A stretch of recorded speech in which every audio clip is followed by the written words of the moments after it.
Noodle நம்ம பல முறை நூடுல் பார்த்துருக்கோம். ஸோ அதே நூடுல் இங்கேயும் பார்த்துருவோம். வந்துருச்சு அப்படின்னு சொன்னால் இந்த இம்பாசிபிலிட்டி அந்த கான்ட்ராக்டை வாய்ட் ஆக்கிடும்.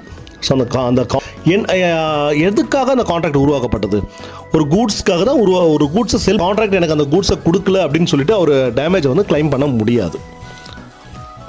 ஸோ இது 3 of the sale of goods act 1930 டீட்டெயிலாக எக்ஸ்பிளைன் பண்ணியிருப்பாங்க பை இம்பாசிபிலிட்டி.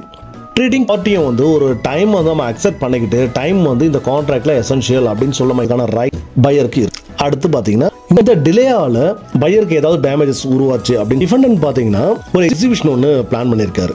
ஸோ அந்த எக்ஸிபிஷனுக்கு அவருக்கு தேவையான ஸோ இப்போ இங்கே ஆன் டைமில் வந்து அந்த கூட்ஸ் அவர் கையில் போய் சேரலை அப்படின்னு சொன்னால் அவரால் அந்த எக்ஸிபிஷன் அவரால் கொடுக்க முடியல. ஸோ டைம் டிலே ஆகுது. டைம் டிலே ஆகிறதுனால இன்னொரு விஷயம் என்ன நடக்குது அப்படிங்க, அவர் என்ன சொல்கிறாருன்னா இல்லை முடியாது, ஏன்னா ஆஸ் பர் கண்டிஷன் நான் உங்களுக்கு ஆஸ் பர்